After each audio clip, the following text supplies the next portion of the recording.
Bonjour, soyez les bienvenus dans Télé-Église. La retraite méditative, voilà peut-être une réponse pour les personnes comme vous et moi qui souhaitent parfois se déconnecter d'un monde hyper connecté, effréné, agité. Une réponse pour trouver un silence intérieur favorable à une meilleure connaissance de soi. Et pourquoi pas s'ouvrir sur une spiritualité épanouissante. Pour nous en parler, j'ai le plaisir d'accueillir Danielle Lachin. Vous êtes infirmière de formation et depuis quelques années zoothérapeute. Qu'est-ce qu'un zoothérapeute ? Alors le zoothérapeute, c'est une personne qui va aider les personnes humaines à l'aide d'un animal. C'est-à-dire, ça peut être avec des enfants, des personnes âgées, des personnes en situation de handicap et une situation qu'on aimerait améliorer à l'aide de l'animal. Voilà, en gros. Alors Philippe Robert, vous êtes graveur au burin, vous dessinez des décors pour des montres de luxe. À côté de votre profession, vous découvrez un jour la méditation. Comment vous avez fait pour découvrir la méditation ? Ça répondait à des questions que je pense le commun des mortels se pose en se demandant d'où est-ce que je viens, où est-ce que je vais. Et c'était devenu suffisamment intense pour inciter à une démarche à pratiquer ce qui me semblait être une démarche spontanée, normale, en l'occurrence la méditation. Et là, vers l'âge de 22, 23 ans environ. Alors avant de commencer notre discussion avec nos invités, je vous invite à visionner notre reportage en compagnie d'une personnalité du monde de la méditation pleine conscience, Laurent Jouvet, accompagnateur spirituel.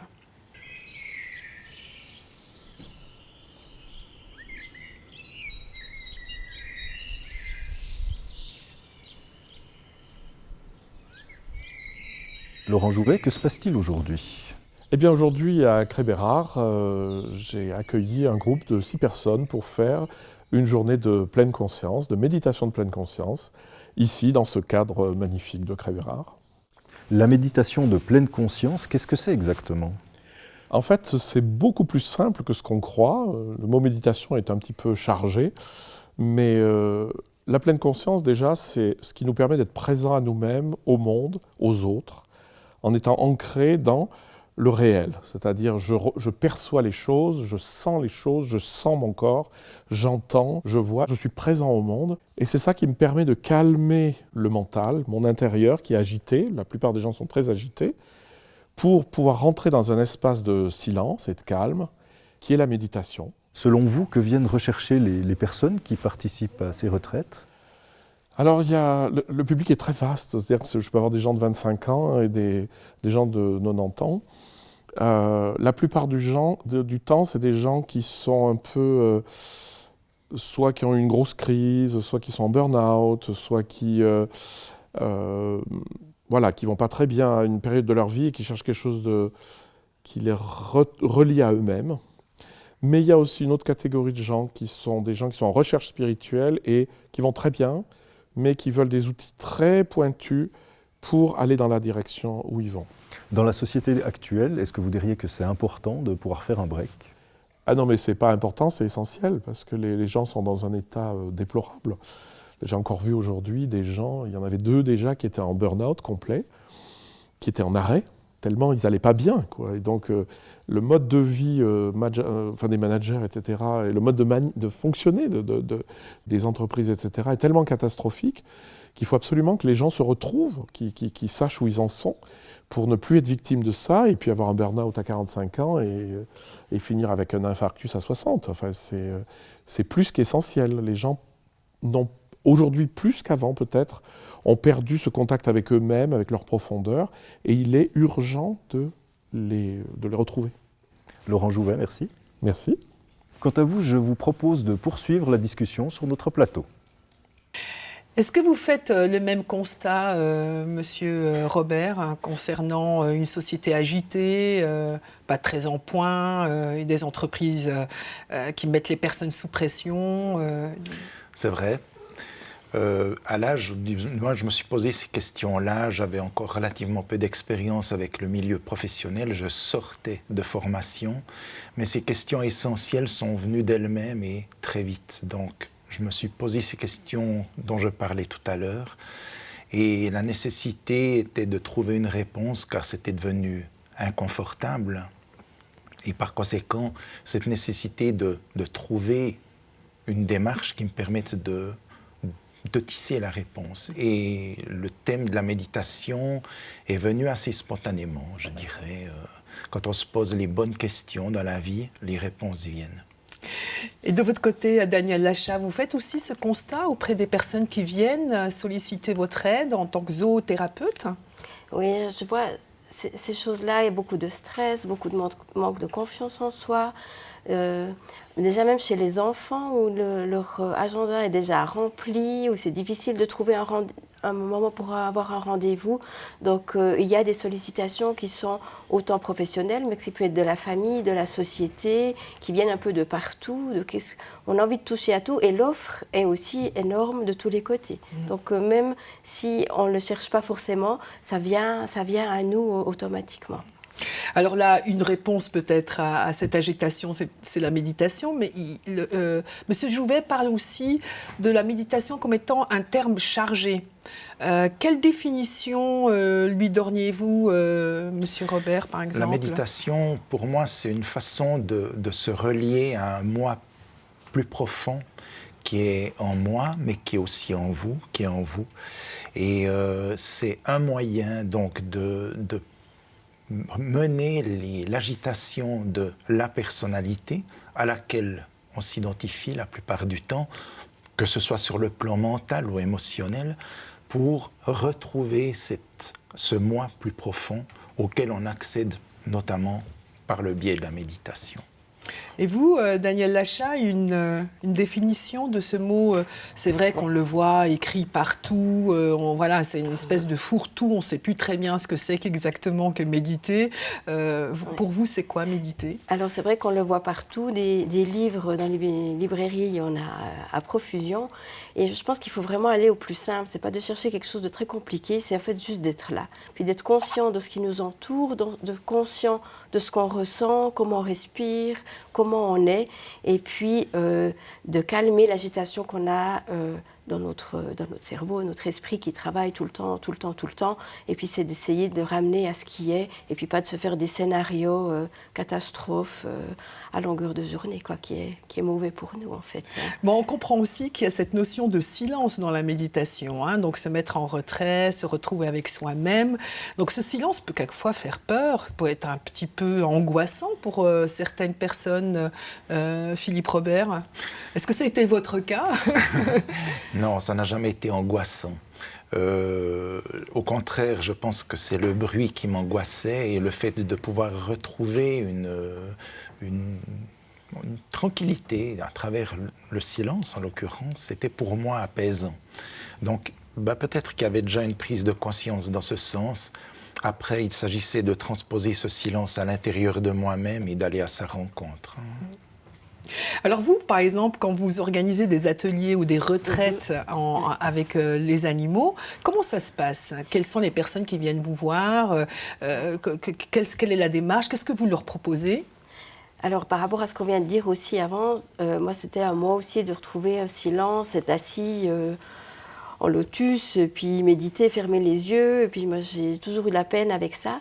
Et j'ai fait des retraites avec Monsieur Laurent Jouvet, qu'on a vu avant dans le film. Et avec lui, j'ai en fait plus compris que finalement, c'est dans ce qu'on fait qu'on arrive à se retrouver soi-même. Et puis, ce que je propose avec les personnes qui viennent, c'est d'avoir un contact avec l'animal qui lui-même est déjà sur l'instant présent. Je travaille beaucoup avec les ânes qui ont déjà ce côté calme, posé, ancré. Et finalement, on va prendre contact, on va être là. Et petit à petit, on entre finalement dans un état méditatif. Mais ça peut être en marchant avec le rythme de l'âne, ça peut être en le touchant parce qu'on est dans les sens. Voilà, donc c'est à la portée de tout le monde. Et en fait, il n'y a pas une catégorie de personnes qui vient plus que d'autres. C'est des personnes qui ont envie d'être là, qui ont envie de se faire du bien. Et puis, on ne fait pas des grandes théories, c'est juste d'être là, de s'apaiser, d'être sur l'instant présent. Et après, chacun prend ce qu'il peut prendre et fait son travail sur lui-même. Et vous, donc, vous méditez plutôt tout seul ou en groupe, Philippe Robert? Alors, j'ai commencé par méditer seul, et puis je l'ai fait pendant plusieurs années. Et naturellement, il y a eu un jour où le besoin est venu de partager peut-être ces impressions-là avec d'autres. Et de nouveau, il y a des propositions qui ont été faites de faire des séminaires avec notamment certaines personnes qui avaient enseigné le bouddhisme tibétain. Mais j'ai plutôt trouvé une voie dans certaines écoles dites d'ésotérisme qui ont apporté des réponses fondamentales à des questions que je me posais. Et c'est dans cette voie-là que j'ai continué. Mais quels étaient les types de questions que vous vous posiez Alors, les questions qu'on se pose, donc, c'est vrai, bon, d'où est-ce que je viens? Qui suis-je? Qui suis-je? Je pense qu'à présent, si on demande à une personne « Est-ce que tu sais qui tu es ?» je pense que peu de personnes vont parvenir à donner une réponse à cette question. Ça nécessite justement de trouver un chemin au plus profond de soi-même pour un petit peu découvrir quelles sont les énergies qui nous structurent, pour entrer en adéquation avec elles, faire connaissance, fonctionner avec elles plutôt que de se débattre si on ne les comprend pas. Donc, il y a cette relation-là qui est fondamentale. Bon, comme l'a expliqué aussi M. Jouvet, il y a deux aspects. Soit on vient à la méditation après une crise, un burn-out ou voilà, un moment difficile de son existence, soit on y vient pour une démarche spirituelle. Donc c'est ce qui est dans votre cas, M. Robert, c'était plutôt une démarche plutôt spirituelle. On va dire ça, oui. Et puis en ce qui vous concerne, Daniel Lachasse, c'était aussi une démarche spirituelle qui vous a mené à proposer des retraites spirituelles avec des ânes. Alors à la base, je l'ai fait déjà pour moi. Je pense qu'on peut proposer les choses que si on les a essayées aussi nous-mêmes et puis vécues nous-mêmes. Et dans un parcours professionnel, j'ai beaucoup été, quand les choses ne me convenaient pas, je fuyais. Et puis quand je me suis retrouvée à mon compte, à être zoothérapeute, à avoir des animaux, une ferme, la vie idéale que je voulais, j'ai remarqué que finalement je retombais de nouveau dans un stress. Et là, la fuite, elle n'était plus possible. Il fallait que... Je me dis finalement, le problème, il est chez moi. Il faut que j'aie, moi, les outils pour affronter les choses. Et c'est là que j'ai été plutôt, voilà, de commencer à pratiquer, de faire plusieurs séminaires, plusieurs... cours. Et puis, une fois que j'ai pu être aussi, moi, plus apaisée, de voir que le combiné avec les animaux, pour moi, était tombé un petit peu de coulée de source. Et je me suis dit, mais finalement, voilà, ça, je peux le proposer parce que je le vis aussi.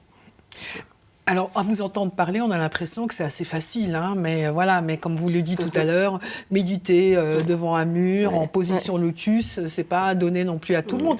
Est-ce que vous trouvez que c'est facile ou c'est difficile, ou qu'est-ce que vous vivez dans ces moments-là? Il y a peut-être des moments où vous avez peut-être des résistances, il y a des moments où il y a des choses qui surgissent, qui vous surprennent. Enfin, je laisse un peu aller mon imagination. Oui. Est-ce que c'est le cas, Monsieur Robert, par exemple? Oui, c'est le cas. En fait, il n'y a rien de tel que de s'arrêter pour se dire on va essayer de trouver la paix en soi pour que ça devienne extraordinairement bruyant, ou alors au contraire qu'on découvre ce bruit qui est là toujours, mais parce qu'on s'arrête, on devient tout à coup observateur de celui-ci, et de penser que c'est plus bruyant quand on commence de vouloir méditer que si on faisait rien.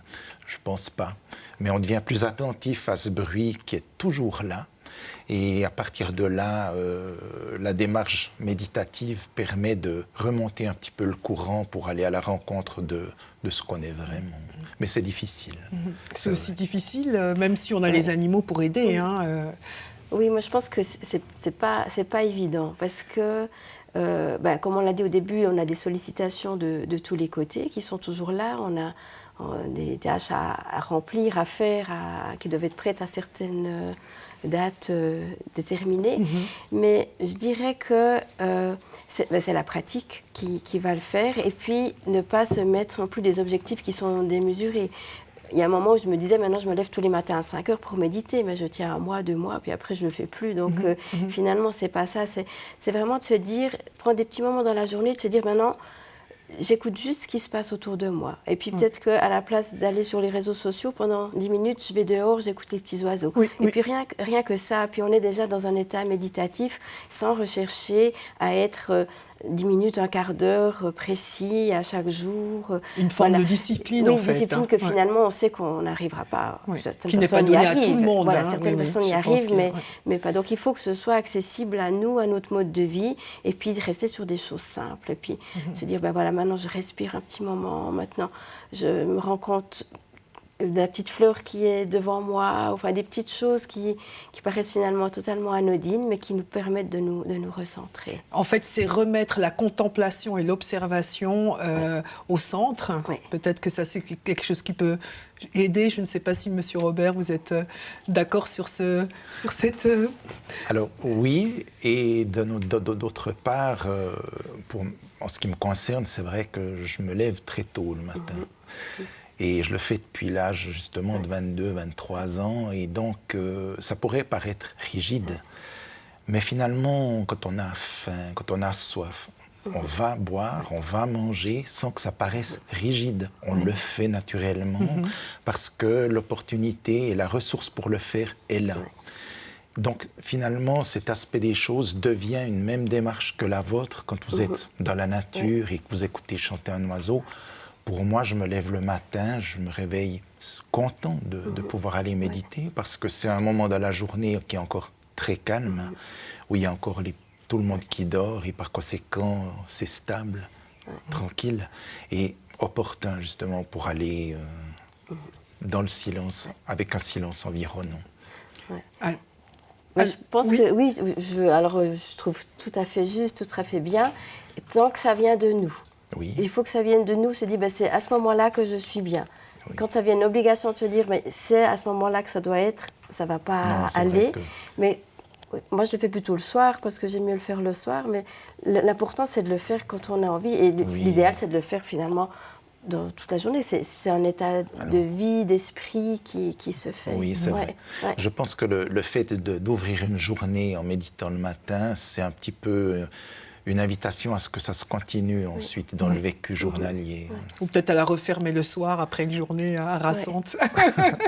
Donc on comprend bien qu'en fait chacun peut méditer au moment qui lui convient, mais il y a quand même un phénomène important, c'est la régularité. C'est-à-dire qu'on ne va pas méditer une fois par mois ou peut-être une fois tous les 2 mois. Là, ça ne porte aucun fruit. Vous êtes d'accord, je suppose, par rapport à... Oui. Parfaitement. Je ne sais pas si vous voulez vous prononcer à ce sujet. Alors, je pense que c'est la régularité et je dirais de commencer par des petits moments qui vont se prolonger et c'est de se sentir bien. Et comme on recherche toujours un peu le bien-être, finalement, on va rechercher ces moments où on se sent bien, donc on va le refaire automatiquement. Et pour finir, ça devient un besoin. Et on vient mal quand on ne l'a pas. Alors on parle souvent de la méditation, on fait souvent le lien entre la méditation et la spiritualité. Comment ce lien se crée-t-il dans la méditation ? Qu'est-ce qui se passe dans ce lien qu'on peut créer avec, dans le domaine spirituel, avec ses croyances ? En ce qui me concerne, c'est vrai que je suis né dans une famille religieuse, surtout par mon père qui était pratiquant et qui m'invitait à le suivre à l'église le dimanche matin. C'est comme ça que ça se faisait. Et puis, vers l'adolescence, j'ai arrêté pour revenir plus tard à la méditation. Je me suis rendu compte en pratiquant la méditation que les impressions vécues par cette discipline me permettaient de trouver une réponse aux présentations religieuses qui étaient faites à l'église. C'est-à-dire qu'en allant à l'intérieur de moi, je trouvais une explication de ce que les enseignements religieux présentent, que ce soit dans la Bible ou alors dans les enseignements du bouddhisme, voire hindouiste, si on a cette possibilité d'approcher ces religions-là aussi. Et de voir que finalement, ça ouvrait sur une dimension qui m'était familière, mais je ne le savais pas, et je le portais en moi. Donc on a ces points de repère en nous, que le christianisme a apporté, et la méditation permet de voir en nous qu'on le porte là et là. C'est vivant en fait. C'est vivant, absolument. Est-ce que c'est aussi vivant pour vous, Daniel Lachin ? Alors je rejoins ce que M. Philippe Robert dit. Pour moi, la spiritualité, c'est pas non plus toujours d'être à l'église, et puis c'est finalement aussi comment on vit et comment on se comporte avec les autres. c'est la bienveillance envers les autres, le respect.